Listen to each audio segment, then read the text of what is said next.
그 월급에 잠이 와?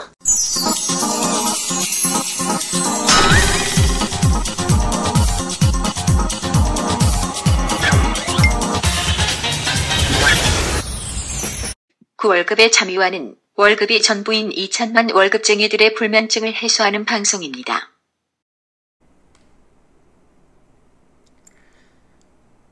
예, 안녕하세요. 반갑습니다. 그 월급에 또 잠이 오게 하는 방송 머니스토리 TV 뭉치 양승민입니다. 네, 에셋아빠 손호철입니다. 여름입니다. 여름.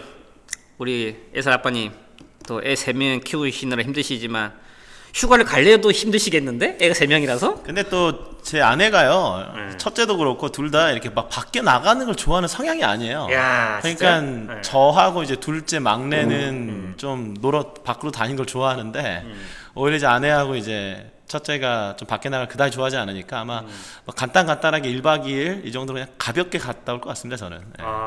참 부럽네. 무슨 질문했을 경우에 좀 안 좋은 점, 부정적인 얘기를 안 하세요. 이런 거 좀 힘든데. 진짜로 가장 행복하세요, 근데? 저는 이제 와이프가 이제 제 앞에서는 적어도 다시 태어나도 저랑 결혼한다고 이런 거의 게임 끝난 거 아닙니까? 네. 그렇죠. 아부처럼 느껴져요. 저도 최근에 그 보신 제 주위의 분들 중에서 손 세타장님이 우리 에셋아빠님이 제일 행복하신 것 같아요. 진짜 행복한지 잘 모르겠지만. 근데 이제 자녀분이 3분이시잖아요. 애들이 3명인데 또 우리가 이제 직업병이 있는지라 또 자녀 3명이면 애 1명당 부양액이 얼마 정도고 그에 대해서 어깨가 무겁다는 걸 알고 있잖아요. 그리고 나중에 이 새끼가 이게 나중에 결혼도 시켜야 되는데 또 나중에 때 내 노후에 발목 잡는 거 아닌가 이런 또 고민도 있지 않아요, 근데? 그러니까 사실 저는 그런 생각은 하거든요. 그러니까 저도 이제 결혼할 때 뭐 그 양가 쪽에 도움을 거의 안 받고 결혼을 한 부분도 있고 그리고 이제 또 돈에 대한 공부를 하다 보니까 자녀에게 결혼할 때 애가 안쓰러워서 돈을 주는 게 절대 자녀들에게 좋은 게 아니거든요. 그러니까 의존증이 생기고 생활 수준을 높인 데 돈을 씁니다. 근데 아무래도 또 부모님 입장에서 또 애가 또 결혼하는데 돈을 안 주면 왠지 좀 부모 역할을 못하는 것 같아서 또 자기 은퇴 생활을 포기하면서까지 이렇게 지원해 주신 분도 있는데 이러다가 정말 큰일이 날 수가 있거든요. 그래서 오늘은 좀 그런 얘기를 좀 같이 나눠보고 싶어요. 네. 그래서 참 이제 오늘 내용이 어찌 보면 자녀 결혼과 이제 은퇴 생활에 관한 내용일 텐데 대부분 이걸 좀 미리 들으시면 도움이 되실 텐데 아시다시피 이제 이런 얘기를 이제 들으시는 분들이 뭐냐면 소 잃고 외양간 꽂히시는 분들 벌써 이제 터져놓고 이제 은퇴 직전에 안 되신 분들이 굉장히 많이 있어요. 네, 맞죠? 맞습니다. 그 뉴스만 봐도 무슨 요즘에 효도계약서 쓴다고 하잖아요. 근데 그나마 이건 좋아진 것 같아요. 그러니까 옛날에는 구두상으로 그래 아빠가 너 돈 줄 테니까 너가 나 얼마씩 줘라. 근데 안 지키니까 어떻게 됩니까? 막 소송 걸고 난리가 나잖아요. 결국 이제 이런 것들을 좀 미연에 방지하고 방금 우리 뭉치님께 잘 얘기해 주셨지만 하여튼 좀 사전에 좀 이런 것들을 좀 고민해 보시면 자녀에게도 좋고 본인의 은퇴 생활에도 좋다. 그리고 사실 돈이라는 게 참 요물이기 때문에 좀 사전에 좀 원칙을 정해 놓으시는 게 좋을 것 같아요. 그렇죠. 그래서 오늘 이제 이런 내용들 얘기 한번 나누려고 하고요. 이제 혹시라도 듣고 도움 되시는 부분이 있으시다면 자기 와이프랑 그리고 아니면 남편분이라도 같이 고민 한번 해보십시오. 왜냐하면 그 자녀들에 대한 결혼 그다음에 지원 독립에 대한 이런 생각들이 굉장히 많이 차이가 있더라고요. 자, 결혼 얼마나 듭니까 이게?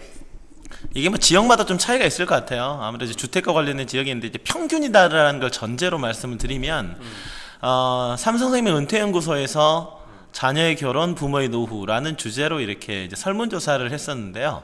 기혼 자녀 세대, 그러니까 이미 결혼한 사람이죠. 결혼한 이제 자녀 세대가 있는 분들에게 조사를 해보니까 결혼식 항목별 비용이 뭐 주택이 뭐 1억 638만 원, 그다음에 혼수는 한 2천만 원 돈 들어가고요. 그다음에 이것저것 합하니까 결혼을 시키는데 1억 4,286만 원이 들어가더라. 평균적으로. 물론 이제 주택을 더 부담하신 분은 또 많이 들어갔을 거고 그렇지 않으면 좀 적게 들어갈 수가 있겠죠. 근데 결혼 비용을 보니까 남자 여자가 부담하는 걸 보니까 요즘 같은 양성평등 시대에 아무래도 아직까지 이제 인식이 남자는 그래도 집을 해야 되는 거 아니야 이런 인식이 좀 있죠. 그러다 보니까 남자가 한 8,921만 원 정도, 한 9천만 원 돈을 부담을 하고 있었고 여성이 한 4,400만 원 정도를 부담하고 있었습니다. 아마 이게 전국 평균인 것 같아요. 예, 수도권에서는 지금 최근에 나온 그 기사에 의하면은 이제 전세 평균이 3억에 육박했기 때문에 어찌 보면 좀 상대적으로 차이가 있죠. 그렇게 하다 보니까 실질적으로 부모 지원이 없으면 결혼이 쉽지 않는 주거비에 대한 가당 부담 때문에 현재로서는 좀 그런 차이가 좀 있는 것 같습니다. 그래요. 네. 그리고 방금 말씀 잘해주셨는데 근데 1억 한 4천만 원이란 돈도 그리고 남자가 9천만 원이란 돈도 사실 요즘에 취업하기도 쉽지가 않다라고 하는데 막상 취업해가지고 이 돈을 모은다? 아, 참 만만치 않을 것 같아요. 부담도 되고요. 네, 어찌 보면 이런 측면 때문에 과거에는 뭐 그 결혼 이제 사회생활 하시고 3년차 정도 되시면 결혼을 했다고 하면 요즘 3년차가 안 되죠. 네, 되지 한 가장급 정도 돼야지 결혼이 가능할 것 같습니다. 네. 그리고 이제 아까 이제 부모님의 어떤 부담액을 이제 합한 거였는데 그렇다면 이제 기혼 자녀의 입장에서 당신들은 얼마 받았냐 부모한테 이렇게 물어봤더니 약간 차이는 있지만요. 받았다라는 비율이 70%, 받지 않았다라는 비율이 30% 정도 됐습니다. 근데 이제 부모에게 받은 지원 금액을 보니까 남자의 경우에는 6,238만 원 받았다. 여자의 경우에는 4,086만 원 받았다. 이런 건데 이 표에서 저는 인상적이었던 게 받지 않았다는 비율도 30% 정도 됐다. 그러니까 보면 그 부모의 입장에서 보면 자녀가 독립적으로 컸다라는 얘기인 거거든요. 그러니까 부모의 입장에서 보면 자녀를 경제적으로 독립시키는 것과 그렇지 않은 것과 사실 노후 자금의 어떤 질적인 차이가 발생할 수밖에 없다라고 볼 수가 있는 거죠. 그래서 사실 이런 부분들을 좀 사전에 준비하실 필요도 있다 이렇게 말씀드리고 싶네요.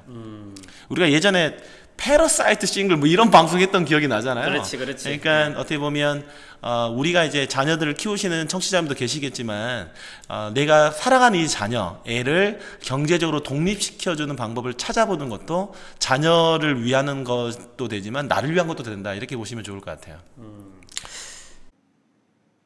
주먹구구식 자산관리는 저리가 스스로 하는 자산관리 보통은 홈페이지에서 확인하세요. 와우. 네, 이해하시죠? 네. 근데 이게 결혼 비용 부담을 보면 근데 부모 입장에서 자녀한테 돈을 주는데 한번 여쭤보고 싶은 게 어떤 돈으로 이렇게 자녀 결혼 자금을 마련해 줬을 것 같아요? 상담해 보시면 어떠시던가요? 돼지저금 토끼겠지. 돼지저금 뭐, 그 정도 내가 가져가고 싶네 아주 그냥. 그렇죠. 네. 대부분이 뭘 깨죠, 하나씩. 뭐 예전에 이제 어머님들은 과거에 뭐 교육보험 하나씩 들어놨었고, 근데 금액이 진짜 작죠. 대부분 보험 깨고, 그 다음에 뭐 대부분 뭐 은행 상품들 깨겠죠, 하나씩. 이 표를 보시면 이 하늘색으로 네모인 부분을 좀 눈여겨보시면 좋을 것 같은데요. 일단 결혼자금을 어떤 걸로 마련했냐 복수응답이긴 한데 예적금은 93% 압도적으로 많은데 한번 하늘색 네모 친 거를 보면 부채로 활용했다 12%, 퇴직금 활용했다 11%, 보험 깼다, 연금 깼다 5%, 기존 주택 팔았다 이것도 5%거든요. 근데 방금 말씀드린 부채, 퇴직금, 보험, 그 다음에 주택 처분 이거는요 나의 은퇴 생활과 직접적으로 연관이 되어 있는 겁니다. 그렇네. 그러니까 나의 은퇴를 담보로 자녀의 결혼 자금을 주고 있다 이렇게 보시면 되죠. 야, 심각하네요. 네, 그래서 이제 자녀를 출가시킨 부모의 결혼 자금 지원 총액을 보니까요.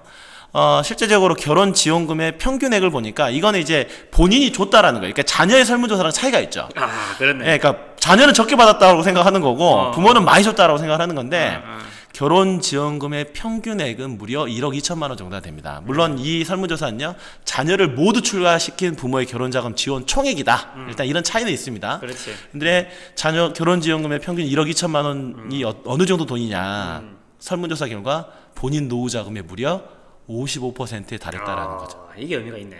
네, 그러니까 본인 노후 자금의 절반 이상을 애들 결혼하는데 썼다. 그런데 더 문제가 되는 게 뭐냐? 애들 결혼을 시킨 다음에 본인의 노후에 어떤 영향을 줄 것 같냐? 매우 무리가 갈 것 같다. 이게 15.6%고요. 조금 무리가 갈 것 같다가 이제 59%거든요. 그러니까 무리가 갈 것 같다라고 답했던 분들, 이런 분들은 노후 자금의 59.5%, 무려 60%에 달하는 돈을 애들 결혼시키는 데 돈을 써버렸습니다. 어찌 보면 노후 자금이 55%라는 게 그렇지 않아요. 결혼식 후 이제 그 큰 지출이라는 게 결혼 이후에는 어찌 보면 노후밖에 안 남았잖아요. 맞죠? 그러면 지금까지 자기 그 말의 의미는 뭐냐면 자기 가진 돈의 절반 이상은 다 썼다 이렇게 얘기되는 거죠. 그렇죠. 어찌 보면 많은 비율일 수도 있고 어찌 보면 상대적으로 적게 모았다 이렇게 의미가 될 수도 있는 거죠. 그렇죠. 근데 그게 좀 그래요. 오히려 사실은 내가 정말 돈을 많이 모은 사람은 뭐 조금 줘도 티가 안 날 것 같아요. 그렇지. 근데 사실은 이제 1억 2천만 원을 지원해 준 것 자체가 노후자금 55%에 달한다라는 거는 이게 평균적으로 봤을 때 좀 안타깝다. 사실 이렇게 좀 보여지고요. 네. 그렇다면 실제 아직 결혼을 안 시킨 사람들의 인식은 그렇죠. 그나마 괜찮으면 좋을 텐데 근데 또 미혼 자녀를 둔 부모 세대를 조사해 보니까 5분의 1 이상 22.6%가 애가 결혼하는데 필요하다면 빚을 내서라도 도와줄 거다 이렇게 답을 했다라는 거죠. 그러니까 이게 맞는 것 같아요. 이게 그 처음에 가진 생각들인 가치관이 조금씩 바뀌잖아요. 대부분이 이제 손센터장님이나 뭐 저처럼 우리는 이제 흑수저고 우리가 부모님한테 돈을 받지 않았으면 대부분이 야 애들은 알아서 크는 거예요. 지원 안 해줄 거예요. 이렇게 얘기하죠. 어릴 때는. 근데 점점 제가 추적 관리를 해보잖아요. 모니터링을 통해서 지속적인 관계를 맺다 보면 생각들이 바뀌어. 그래도 결혼할 때 여유가 있으면 좀이라도 해줘야죠. 솔직히 선셋 우리 애살 아빠님 좀 그런 생각 좀 있지 않아요? 아 근데 저는 사실 저도 이제 어떻게 보면 그런 생각이 들어요. 그런 생각이 왜냐하면 저도 너무 힘들었거든요 결혼 초기에. 얘한테 이런 고생을 해줘야 되나 이런 생각을 들면서도 아직까지는 그래도 아이한테 그런 티는 안 냅니다. 그렇죠. 그러니까 티를 안 내고 아빠는 너가 이 정도까지 그러니까 교육 받을 때 이 학자금 통장인 돈은 너한테 줄 건데 그 이상은 없다라고 얘기를 하고 있죠. 맞아요. 스스로 세뇌시키는 게 중요한데 근데 또 이런 측면이 있는 것 같아요. 애들한테 결혼자금 줬단 말이야 노후를 담보로. 그러면 애들이 나를 좀 부양을 해주면 좋잖아요. 그렇지. 그런데 노생활비 제공자를 보면 통계청 사회조사 2016년 자료를 보니까요 부모 스스로 해결한다 이 비율이 계속 늘어나고 있고 자녀가 준다 이 비율은 계속 줄어들고 있습니다. 그리고 초등학생한테 설문조사 했습니다. 부모 모실래 10명 중 8분이 8명이 안 모신다. 이게 또 재밌는 또 설문조사 중에 하나였더라고요. 서운 안 해. 우리 애도 거기에 설문조사 한 거 아니야? 우리 애도. 자 누가 얘기하더라고요. 투자 수익률 마이너스 5,000%짜리라고.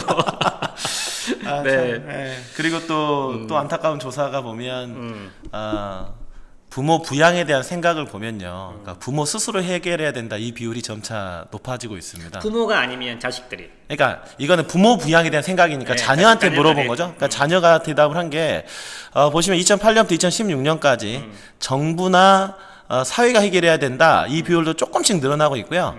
하여튼 가족이 부양해야 된다. 이게 연한 하늘색인데 2008년도에 40.7%에서 3.8%로 줄었습니다. 근데 공동으로 해야 되니까 이것도 늘어나고 있고 부모 스스로 해결해야 된다라는 비율이 2008년도에 11.9%에서 2016년도에 18.6%. 이 비율은 점차 늘어난다라는 거죠. 야 웃기네. 그러니까는 이러한 어떤 통계치들을 봤을 때 우리가 이런 것들을 볼 수가 있어요. 우리의 자녀 세대, 내가 사랑하는 자녀는 생활비는 부모님 스스로 해결해야 되는 거 아니야? 나 먹고 살기도 힘든데.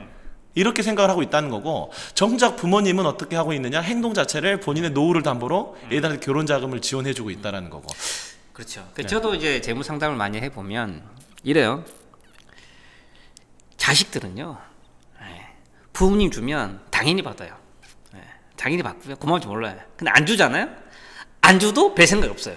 진짜 그래요. 섭하거나 그런 생각이 없습니다. 실질적으로 상담을 해보면. 근데 부모님들은 또 틀리더라고. 줘야 된다. 줘야 된다. 생각이 계속 있어요. 하기도 하고. 왜냐면은 제가 이제 그 직계 가족을 이제 순차적으로 상담을 해본 케이스가 몇 케이스가 있는데 대부분 그런 패턴 가지고 있더라고요. 즉 마음을 가지시고 주는 건 좋은데요. 받아들이는 자녀 입장에서는 줘나 안 줘나 솔직히 별 차이가 없습니다. 받아들이는 입장에서는. 물론 이제 처음에 사회생활을 시작하는 관점에서 재무적으로 도움은 되겠죠. 근데 받아들이는 그 자녀 입장에서는 서운하거나 기쁘거나 전혀 그렇진 않더라는 거. 물론 이제 뭐 성급한 일반에 오를 수는 있겠지만 이제 그런 부분들도 한번 참고해 보시면 좋을 것 같습니다. 맞습니다. 기대 관리가 참 중요한 것 같고요. 그래서 우리가 이제 나의 어떤 재정적인 부분을 설계를 할 때, 즉 재무 설계를 할 때 우선순위를 좀 정하셨으면 좋겠어요. 그렇죠. 그 보여지고 있는 6가지 항목, 노후자금, 필수생활비. 노후자금 간병비, 노후자금 여유자금, 그리고 자녀 지원과 관련돼서는 대학교육자금, 결혼자금, 취업 관련 비용이 있다. 어떤 거를 가장 우선적으로 마련해야 될까? 한번 순번 6개 한번 적어보셔. 시청자 여러분들께서. 그러면 아마 1번은 노후자금 필수생활비일 겁니다. 2번은 간병비나 아니면 대학 교육자금 중에서 왔다 갔다 하실 것 같고요. 2, 3등이.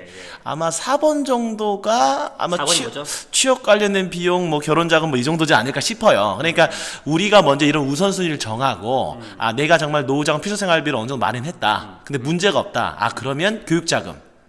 그 다음에 아, 좀 그럼 간병비 좀 마련해야 되지 않아? 이런 형태로 우선순위를 정해서 우리가 설계를 해야지. 그렇지 않다가는 어떤 일이 벌어지느냐? 아까처럼 노후를 담보로 돈 다 써버리고 정작 내 부양비는 자녀에게 지원받지 못하고 삶의 질이 급격하게 나빠지는 이런 일을 미연에 예방하기 위해서는 우리 재무 설계를 할 때 우선순위를 정하고 여기에 따라서 자금 설계를 해볼 필요가 있다. 이렇게 강조드리고 싶습니다.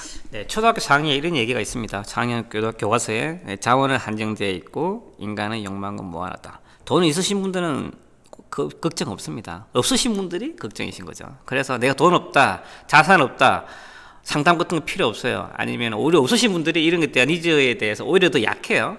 중요한 건 없으면 없을수록 관심 가지고 제대로 된 설계가 필요하다. 그러기 위해서는 한정된 자원을 효율적으로 우선순위를 가지고 배분하는 게 굉장히 중요한 포인트인 것 같습니다. 자, 추가적으로 좀 궁금하신 부분들 저희 머니스토리TV 홈페이지 들어오셔서 메모 남겨주시고요. 자, 오늘 여기까지 하겠습니다. 감사합니다. 감사합니다.